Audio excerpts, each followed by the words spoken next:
Good afternoon, everyone. I'm Robert Brown, president of the University of West Los Angeles, and today I have the honor and privilege of being joined by our very own Dr. Anthony Culpepper. Good afternoon, Dr. Culpepper. How are you?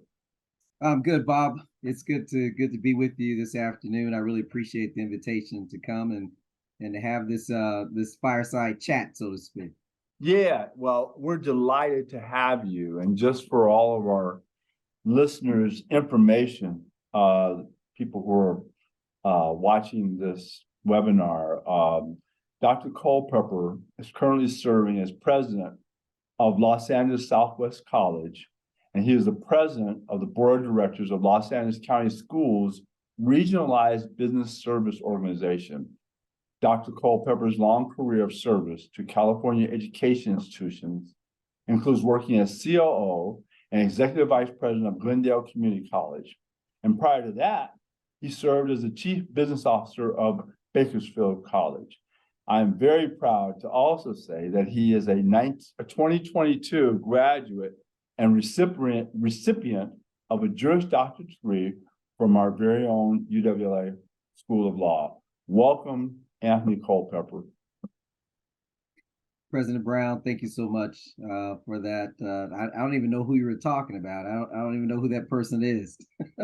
Well, I wanted to go on to say that he is also a CPA.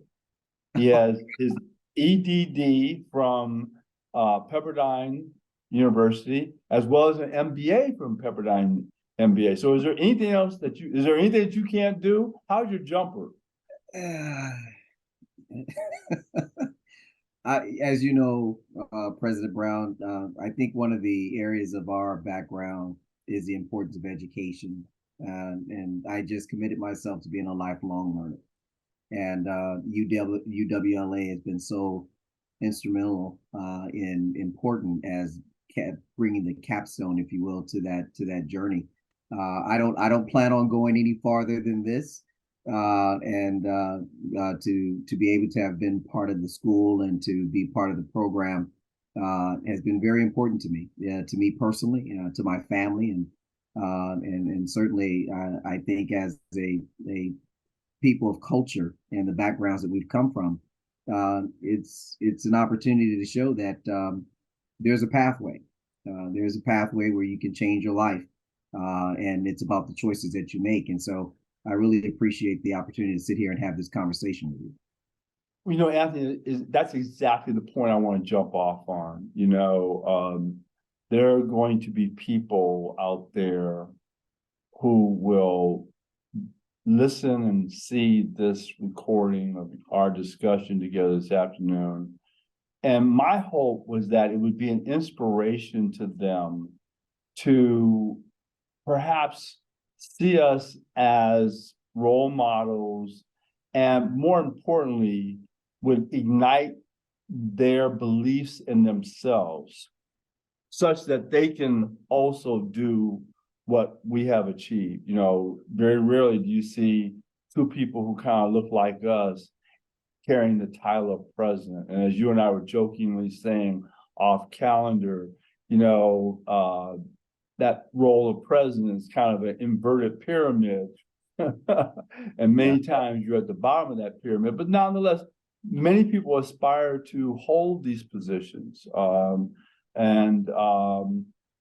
what I would like to do this afternoon in particular is speak to those people who are out there who truly are at the bottom of the pyramid, in the pyramid of life, who are looking up from an internal standpoint of view to provide them inspiration that they can do it, from an external standpoint of view to have society be more supportive and aware of the struggles that people like you and I have to go through to get where we are now. People look at it, I'm sure you are subject to the same thing I am. People say, oh, your president, shows that anybody can do it.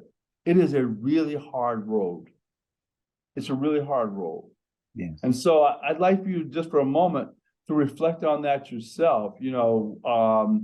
What was that impetus for you? You and I are two kids from the South Central, neighborhoods, I shared with you a little bit about some of my experiences. Tell us a little bit about your experiences and your background, and what was the impetus for you to achieve?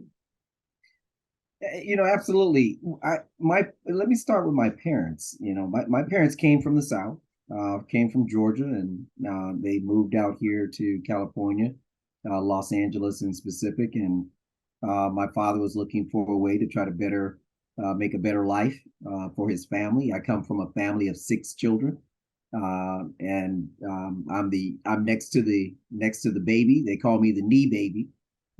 Everywhere my mom went, I was on her knee. And the one thing about the knee baby is the knee baby is also the librarian of the family. Some people don't know that, because the knee baby is always in every conversation. But my father came out here, and he was looking to make a better life for his family, and he developed a trade in metal polishing. He actually was working for a company, developed a trade, and opened up his own business to better himself and to provide for his family. He never finished grade school. He just had that trade, but he did some things that are unconventional, if you will. He played pool. He was a pool shark. He also was engaged in what we call booking horses. We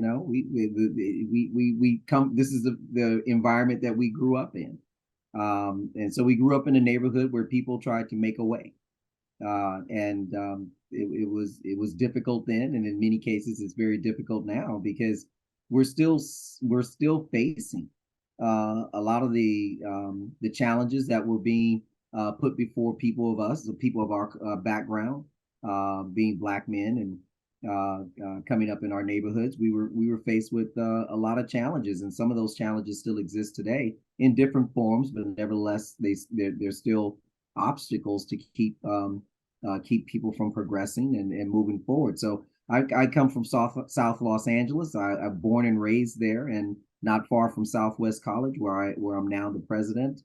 I was in the streets with my comrades, if you will, seeing them die in the streets, seeing them die in prison, and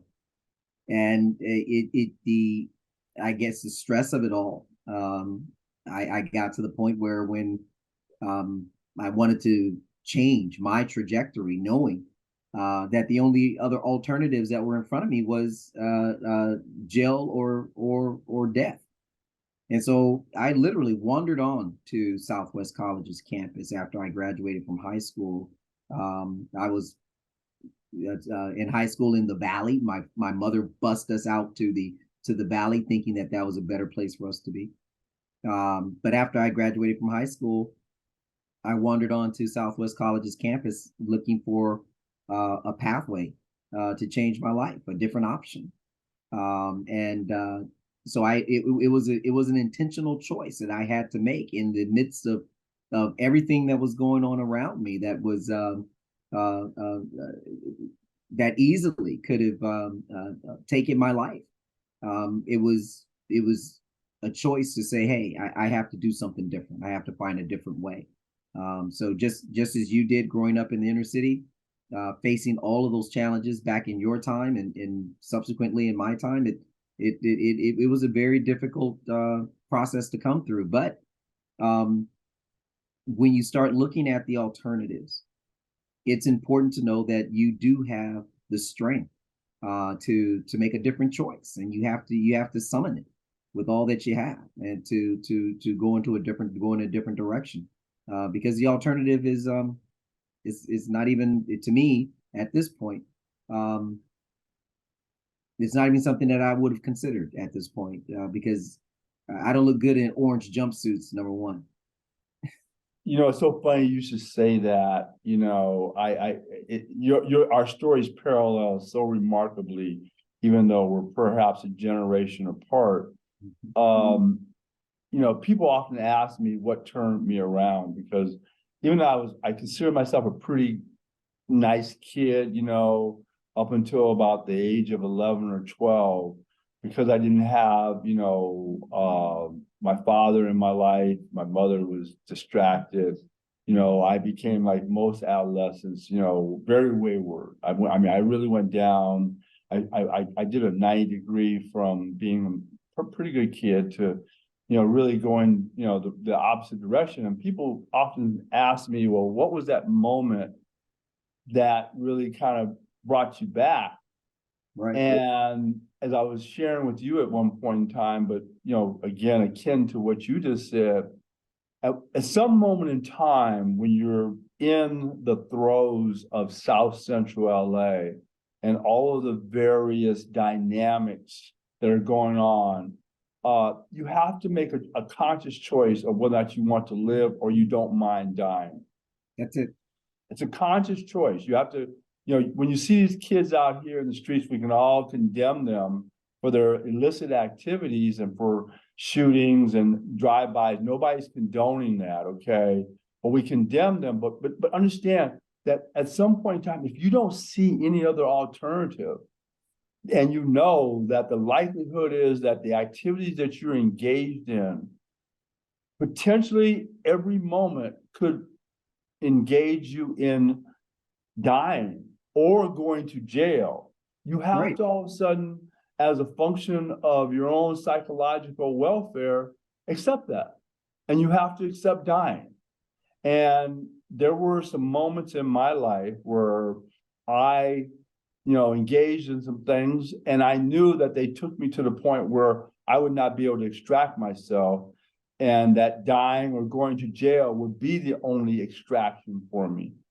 Right. And I consciously decided at that moment in time, not that I wanted to self-realize or self-actualize. I just didn't want to die. I just did not want to die. Yeah. And people don't realize what that means, the trauma and stress of that, which I endure to this day, the trauma of, what I went through, how close I came, and what it took. And that's what another people, once you make that decision, what it takes to Right. really now turn your life around. And that's what I would like to share with any of our viewers or listeners, that it takes an intentionality, but it is also just taking one step at a time every day to do the positive things that are going to get you away from dying and going to jail. Yeah. I mean, you helped me reflect on a moment where I was on the bus coming home from school, and I had my blue jumpsuit on, or sweatsuit or whatever it was, and I had my transfer, the bus transfer in my hand, and had a few coins in my pocket. My brother was with me, and the bus stopped at a particular bus stop that we had to get off and transfer to another bus. And in that moment, some young men came running out of a video store, if you will. A video arcade is what we called it back then. But they came out, running out, and ran to the bus stop, and they saw us there. And there were other young kids with us at the time. They ran away, and my brother didn't run away. And I didn't want to leave my brother there by himself, and so I went back there and I stayed with them. And they pulled out a 9mm and put the 9mm in my chest. And they said, "Give me your money." And I told them, I said, "I have a few quarters or whatever, and I said, just let me keep my transfer."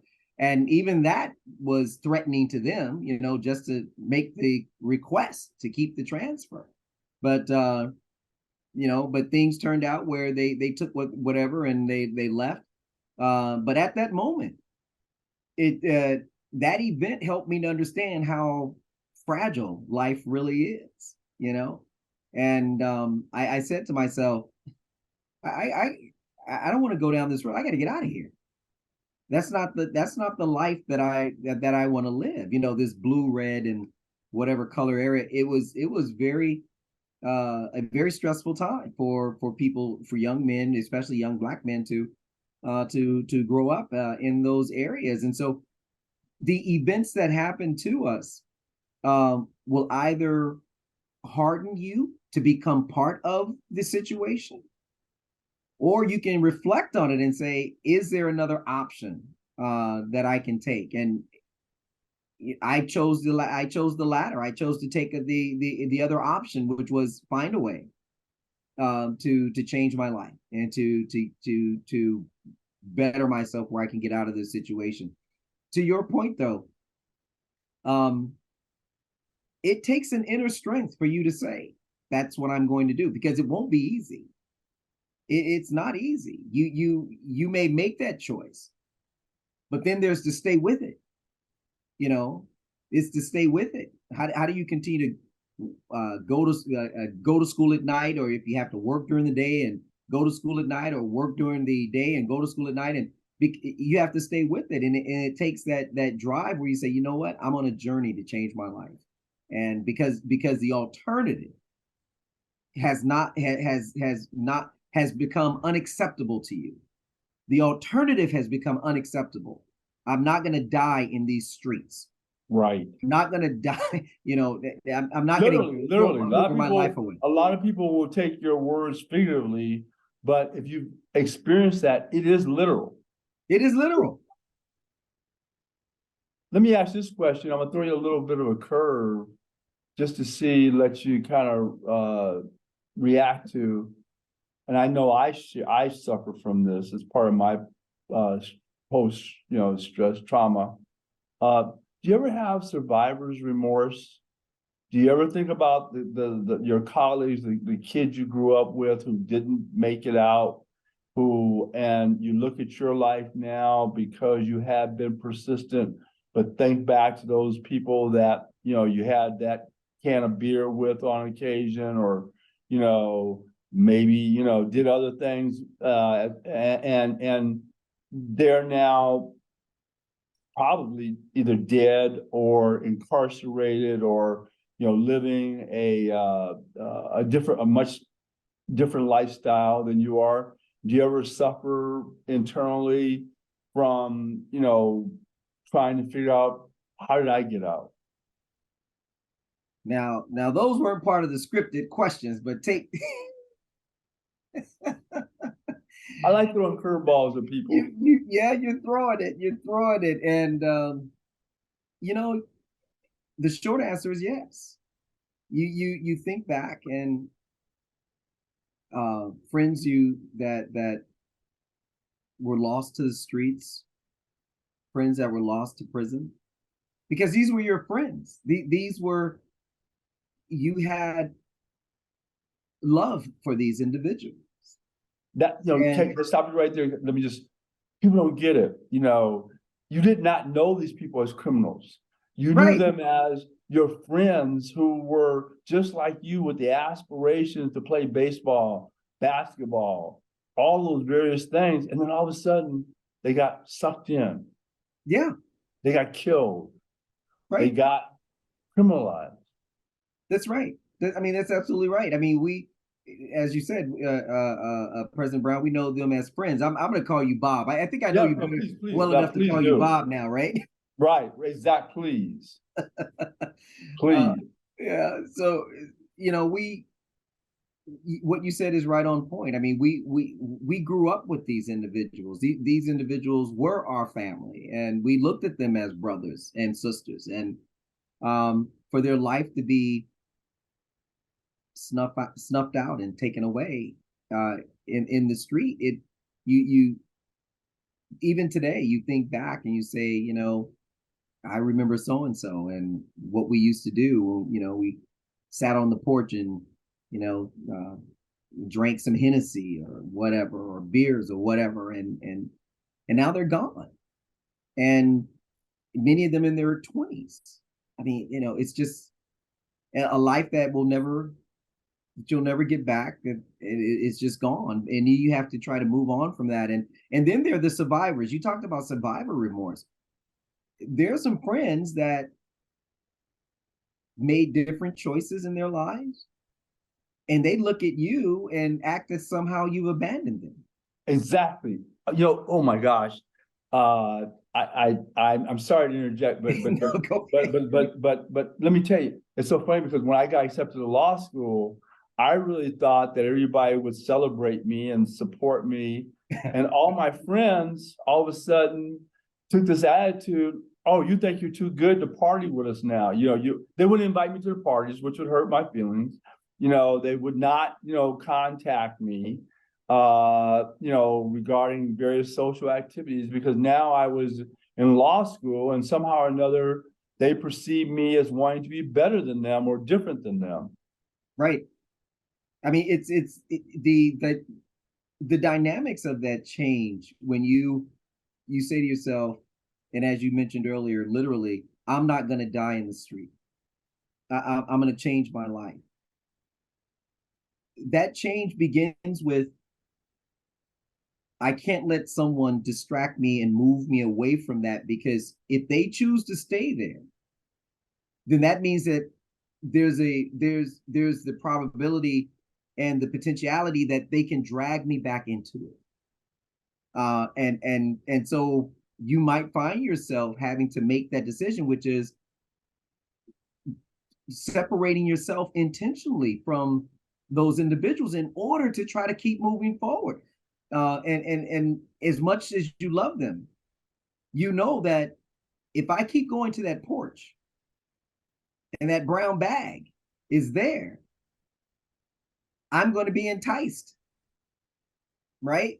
I'm still on the porch, and that's going to drag me back in. And so it's an intentional decision that is not easy to make. Let me share a story with you that, again, I'm hoping that the benefit of this conversation will go to those who are out there who are looking at us as role models, but I want to let them know just how connected we still are in terms of our experiences and our backgrounds, in terms of trying to emerge from the streets, if you will, so that they'll know that we aren't apart from them, that they can do the same thing. But let me tell you a story, and I'm embarrassed to tell this story, but it's a truthful story, and I think it reflects on what we were just talking about. One night, I must have been about 17 and a half years old, and I was running around, going to parties. And so I went and I saw three friends of mine, three older guys. They were older guys. They were maybe in their 20s. And I thought I was, hanging out with these older guys, and I thought I was kind of cool, And so I get in their car and we're passing a bottle of wine among us, drinking and talking and, and so they started talking, and they were kind of talking in subdued terms, like they really didn't want me to hear, what they were talking about. And they said, we're going to meet tomorrow at so-and-so, and we're going to rob this liquor store. And I was sitting in the back seat, wow, I want to come, I'm young and stupid and, influenced and being really sucked into the street life now. And they said, no, we don't want you. You're too young. You're not going to come. I said, well, I'll meet you guys tomorrow afternoon, tomorrow evening. I'll come and we'll all get together and we'll go to some parties tomorrow night. And they all said yes. We all parted, went our separate ways. Next afternoon, I drove up to their houses, and there were a bunch of people milling around outside. And I walk up, and people are crying and kind of, delirious and hysterical. And I'm like, what's going on? They said the three guys that got killed that afternoon in the robbery, what happened was they went into the liquor store. They were in the process of robbing the clerk there in the store, and he pulled out a gun, shot one of them. The other one tried to pick him up, and the clerk, he was carrying one of the guys out, the clerk came behind him and shot him and killed him on the spot. And then they actually captured the third one, all three of which I had been drinking with the night before. Wow. Yeah. True story. True Yeah. story. And it just reflects back on how fragile, as you said, life is. Had I been allowed to go with them as I wanted to, the likelihood I would not be here today. Yeah. I mean, that brings us, to the thought about why it's so important that we stay connected to the community, because the decisions that we made doesn't make us special. Uh, we're fortunate. That's right. We're fortunate. It doesn't make us special. We're fortunate, and to be able to come back to our communities and be able to share the story that you just shared, Bob, and to share my experience and that I share with the young people all the time, is to let them know the fragility of life should not be taken for granted, because at any moment a the wrong decision could put you in a situation where you can't come back from it. And so, we when I was asked to come to Southwest and to take over the presidency, it was a calling for me, because it was an opportunity for me to come back to the community that I grew up in and be able to share these stories that you and I are sharing with each other and say, look, I'm in this role, but I'm not special. I'm fortunate. Gosh, And I second that. I'm here to share with you that if somebody would said what I'm telling you now, my life could have been probably different earlier than that point. And so, I think it's so important that what you're doing in getting this information out to those who are interested in it, and to be able to share it with them and to let them know there are decisions that you can make that can change your life and put you on a different trajectory.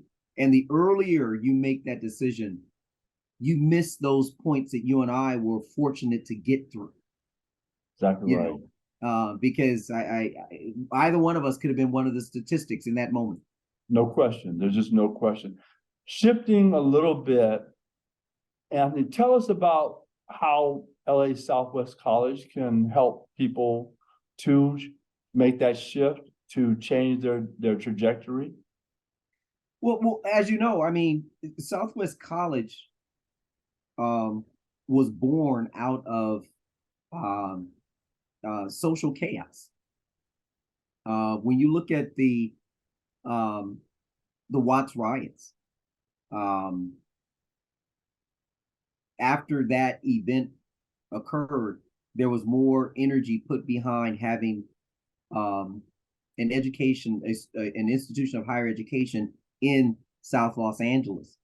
Odessa Cox and the other social activists in the community moved that effort forward, even though the actual thought and the ground and the work began in the late 50s.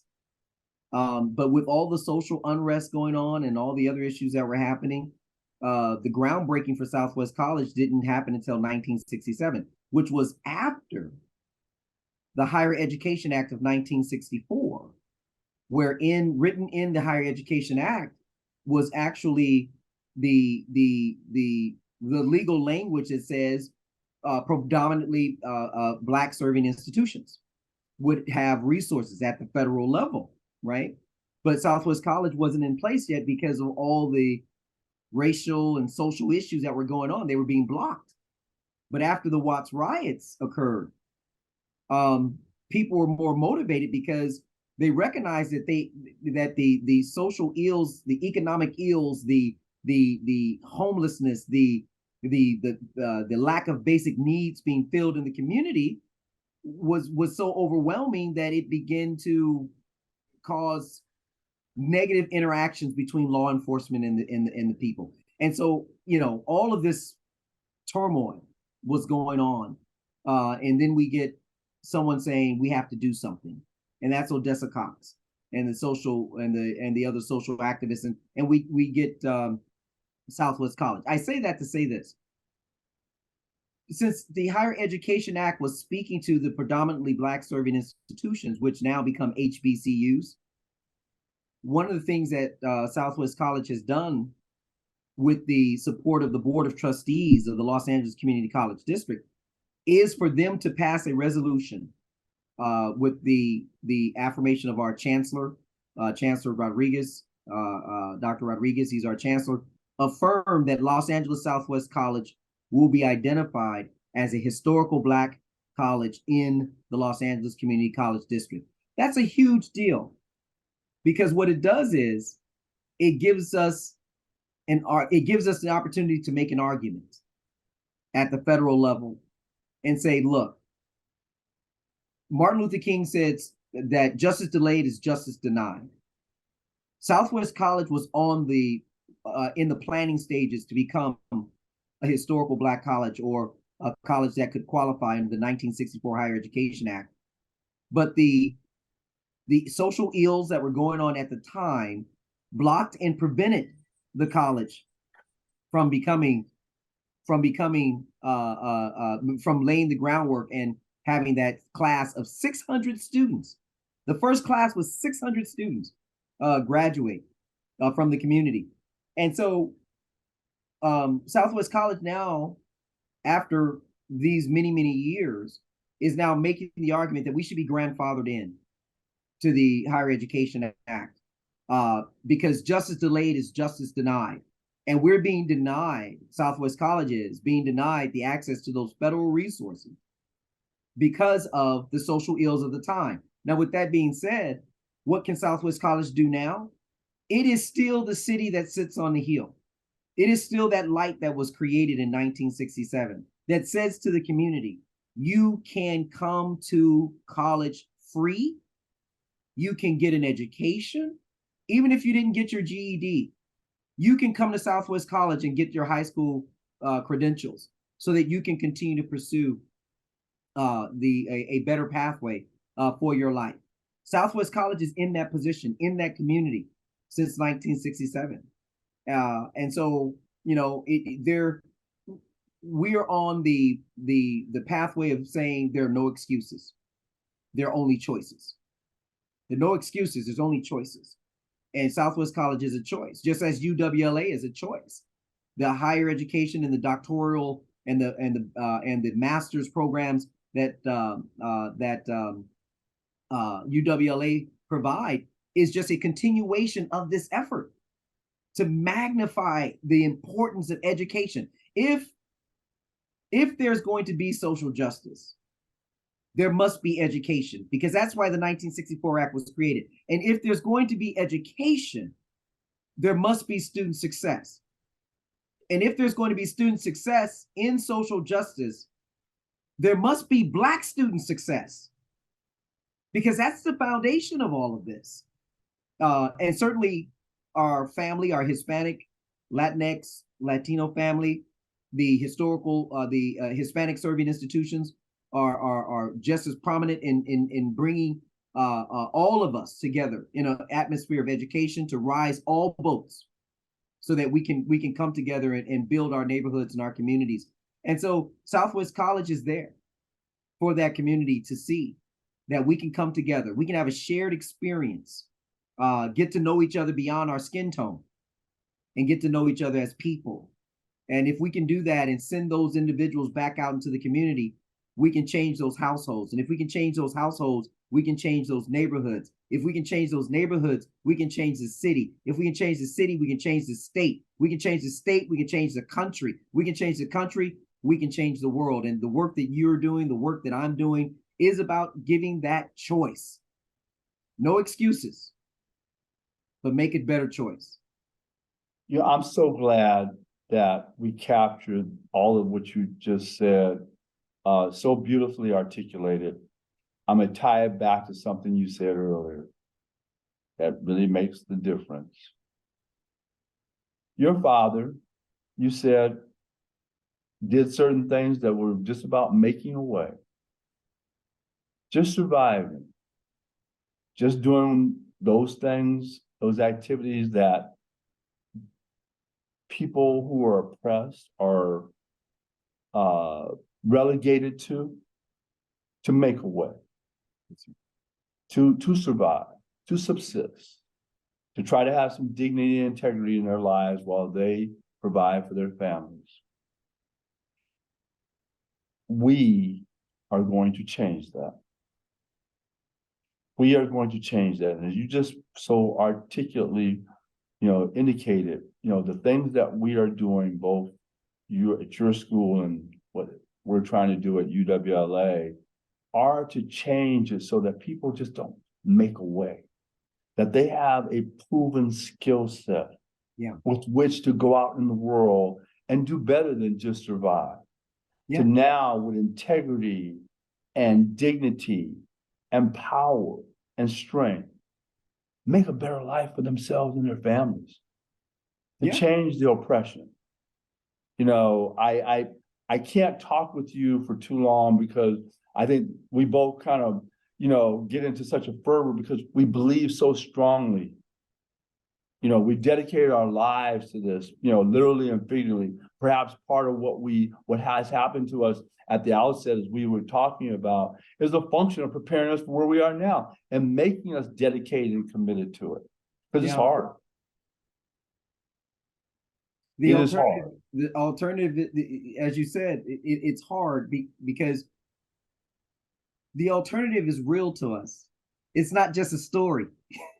Right. It's real to, we were there. It's real to us. And so I think that's where our passion comes from. But not only does our passion come from that place, our compassion comes from that same place. Right. And so, I'll share this with you. And, when I drive the freeway and I'm coming to the campus, every day I ensure I drive through the community. I don't go around the community and find the scenic route where I can miss all the stuff, stay on the freeway and, drive down the streets that don't have, certain elements on it. No, I drive through the community. And you know why? Because it reminds me of why I'm doing what I'm doing. It reminds me that I'm doing something to be proactive so that the generation that's after this person can make a different choice. And if I can reach that person, then we'll do all we can to help that person better themselves as well. But it's a reminder that, our lives were spared not to be wasted, but to be sacrificed for others. And the life that we live now, the things that we're doing now is a work of service. We were talking about that pyramid earlier. Shepherd leadership and servant leadership is how I framed my life. And I'm not going to put words in your mouth, but just the relationship that you and I have built, we have that common spirit of where we know we have to give back to our community because we weren't taken down by the ills of where we came from. We were spared that we may help the others make better decisions. And that's the way I think of my life, because I could have easily been one of the statistics in jail, dead in the street, easily. But I look at my life as one that was spared, and not to be wasted, but to be sacrificed and given back for those who want to make a better decision and need an example to help them see. We're just like you. We're nothing special. It's so funny. Today, I've had 2 conversations, Anthony, with various people who have said to me, you're the president. You can tell us to do anything we want. And I said meaningfully that as a president, you just don't take the attitude that you can tell people to do anything, capriciously. Right. That as a servant leader, you do want to take into consideration the interests of all involved as a servant leader. Yeah. I see myself, I will admit to you, and this is for posterity, that I still sometimes I hear people say President Brown, and I feel a little uncomfortable bearing the title, admittedly. Wow. you Yeah. know, because of where I come from, and this is, 25 years of being called that, from almost everybody. I still don't look at myself that way. And Wow. I still have, a discomfort with the title. I understand the role, and I love the role in terms of, what we want to achieve for our societies. But, you know, I see myself serving society. And I truly mean that. I like obviously because of the impacts of the oppression on us as black people, we naturally see it more so through that lens. But I see it as a humanity issue more so. I see it as an issue of, I think the illusion of the artificialness of external appearance Hmm. is a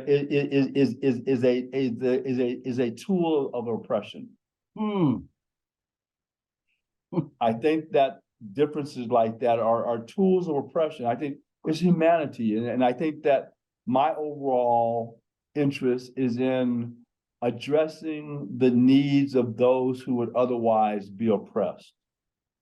I think, the reason why as you know, I was a corporate lawyer earlier on in my career. And the reason I made the segue into academia, accidentally, by the way, it was not intentional, it was really accidental, I'm sure was because this institution met my passion of wanting to give back to society in this manner.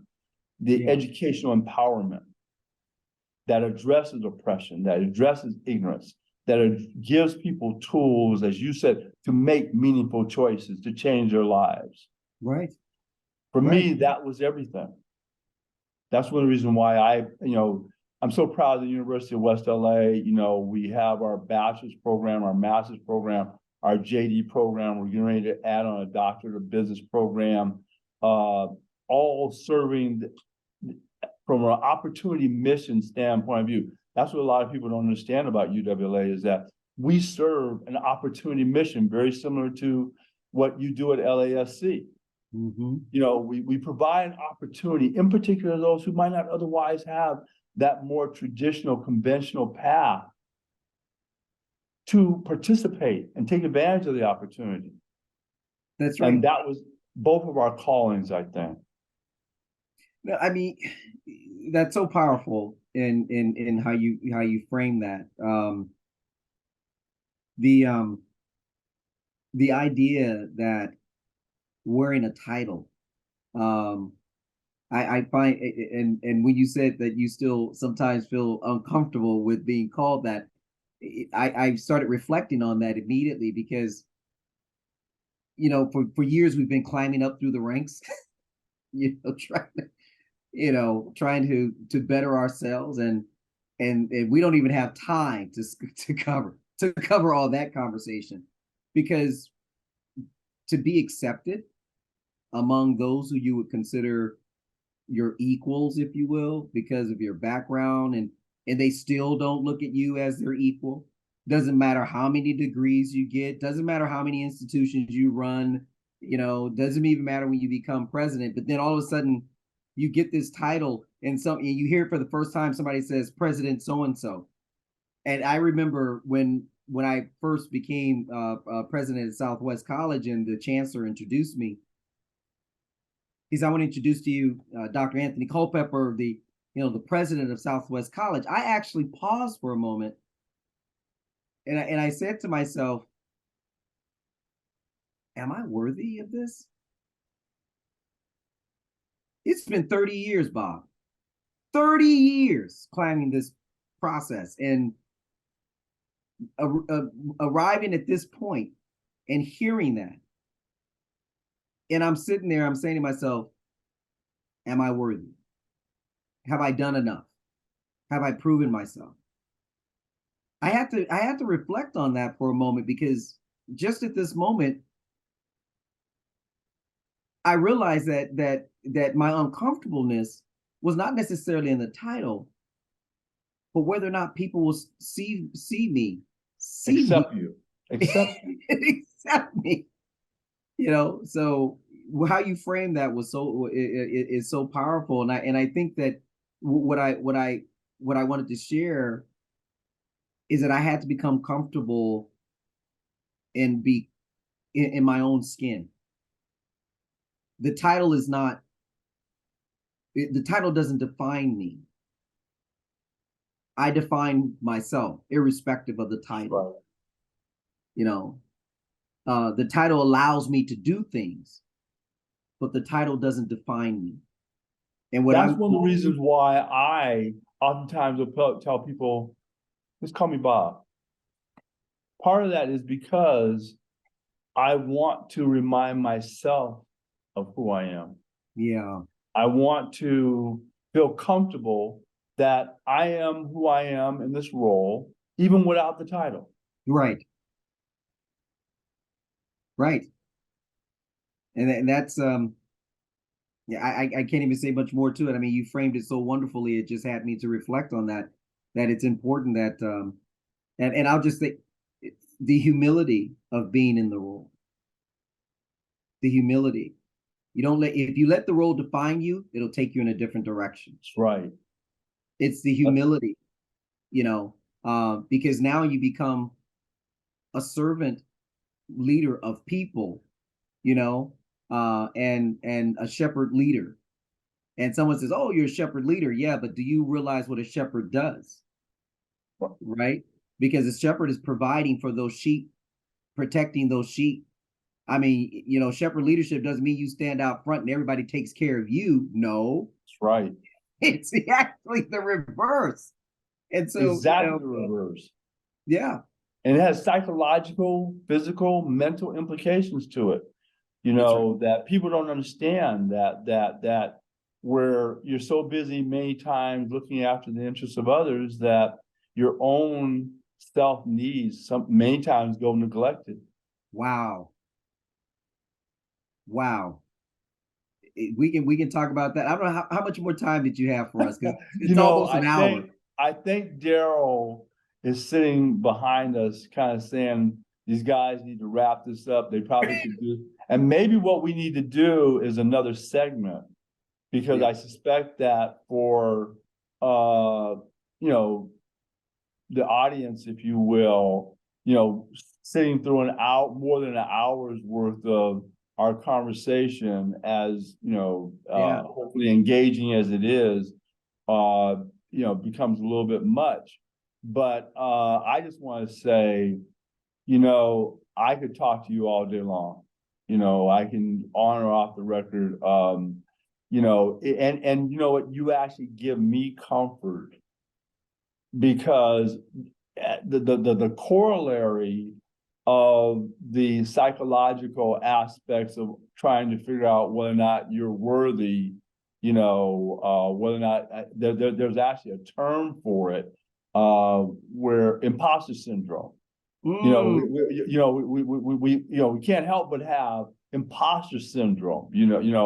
Am I imposter? They're gonna know I really don't belong here. Okay, that's part of what when I went to my law school.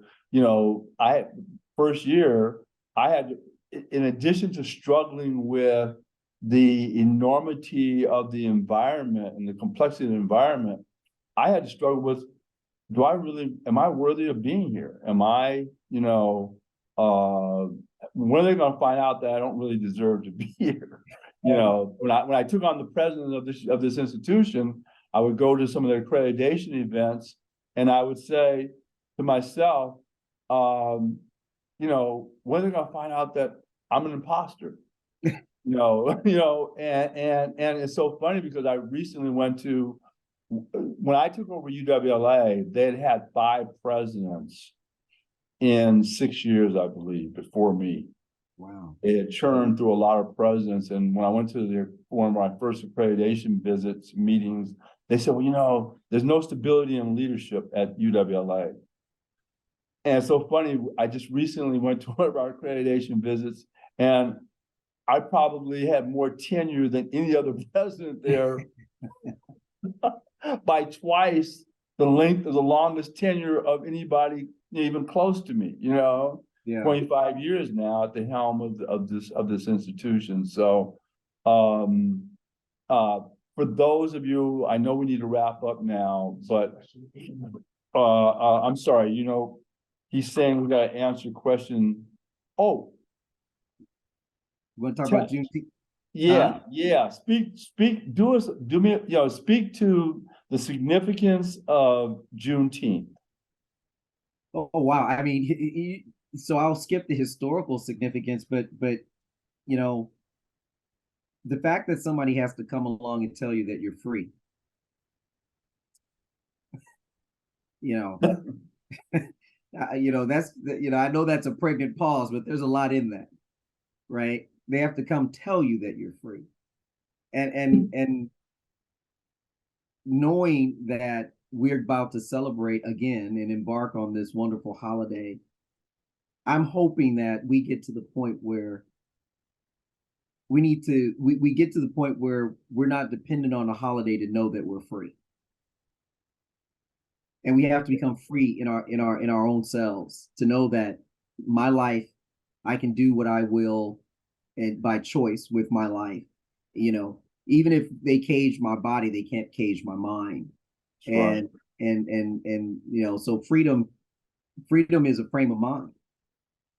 Because if your freedom is based on me putting you in a cage, then that freedom is short-lived and very fragile. But if I'm free in my mind, you can never cage me. I will always be free. I believe Nelson Mandela said something very similar at one point in time, and it is about our mindset. The corollary to that, I wrote an article back, I believe, in right after the riots, LA riots. I wrote an article in which I said that the ghetto is not a territory, it's a mindset. Okay, we have been talking in terms of the civil insurrection after Rodney King event, in terms of territories, right? But the ghetto, if you will, that impoverished mindset is not a territory. I mean, is not to me a territory. We often identify it as a territory, but the reality of it is really about a mindset. And I think relating back to Juneteenth for me, what I draft on it is, a day where hopefully we can start overcoming that mindset of being imprisoned, of being oppressed, of being put into this, impoverished mindset. Yeah. And I know you want to end, and I'll just make this last comment. Education is that key to freedom. That's right. It's that key. That's right. And that's I honestly believe that's why you and I probably pursued it. No question. Let me just also I know we keep, but I just want to share this with you. I have had the good fortune in my 25 years now at the helm of UWLA to now, and you and I talked about this, and this is going to be one of the real ways that we come together as an institution. And I'm having a meeting, just so you know, tomorrow on this. But what we don't understand, we understand it, but especially in the inner city communities, in our impoverished communities, we understand how powerful a tool education is, because all over the world, they get it. Yeah. All over. I just got back from India, and we went to India, and they made a public announcement about us interviewing potential students, and we had 300 students and families that came to the hotel where we were, and we interviewed them in 2 days. We interviewed over 300 families and students who wanted to come to Los Angeles to pursue their education. We've been to China. I mentioned to you that I want to take a delegation from Los Angeles Southwest College, along with yourself, to China. I'm actually going to be making plans for that tomorrow. I'm meeting with the president of CIOS University tomorrow. He's coming to LA. We are going to take a delegation from your school to China so that we can do that cross-cultural exchange. So again, we expand the awareness of people to see how, the idea of humanity, is painted in a whole lot of different ways, but humanity is just humanity. It's practiced in different ways, but it's still just different blends of humanity, and how we love each other, how we connect with each other, how we support one another. That's really what I think that you and I are trying to ultimately achieve. And I think that's one of the reasons why June 19th is so important, and having this national holiday. Yeah. Well, Bob, I'm certainly looking forward to having this conversation, continuing this conversation, live or in person, however we can do it, online, offline, because I think it's important that it's critical. we continue to have this conversation. It's critical, man. Hey, I love you, man. Thank you so much. You're absolutely for all welcome. you've done for us, and for being a proud part of our family. Like I said before, I'm going to be setting up tomorrow. I'm meeting with the president of CIOS University. I'm going to take you and a delegation of students from your school to China for probably a couple of weeks, and let people's lives be changed by that occurrence. Well, we're certainly looking forward to that, and our partnership, as we build our partnership together. There's going to be a significant impact made on this community. You'll be surprised. Some of the students who come to Southwest have never been outside of that community. And I on that note, I just want to close on this very powerful, hopefully poignant, and Anthony,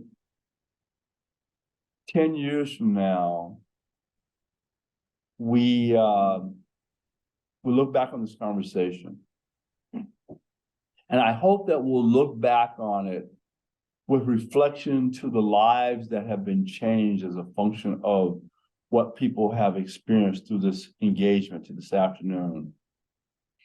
And for us, for me, what's important is that had we not had this engagement and not been able to affect those lives, how sad I would be had that not occurred. One of the things that I look back and, in my struggles as president of this university over the years, where things were really, really, really difficult, really tough, as a private institution, there have been times when, we hit some strong roadblocks. Fortunately, right now, we're really strong. Things are going good. But there were some tough times where I almost didn't know if I wanted to continue. Wow. Yeah. I almost didn't know if I wanted the institution to continue. And when I reflect back now and hearing stories like people as distinguished as you, seeing UWLA as the right place for them, I would have been such a coward had I folded. I would not have been able to look myself in the mirror, honestly, had I given up. I'm looking forward to part 2 of this. I'm looking forward to part 2 of this. We can pick up right where you left off. That will be part 2, my friend. Listen, God bless. All right. Thank you. You're welcome. Thank you. Take care, man. Bye-bye. Take care. Thank you. Bye-bye.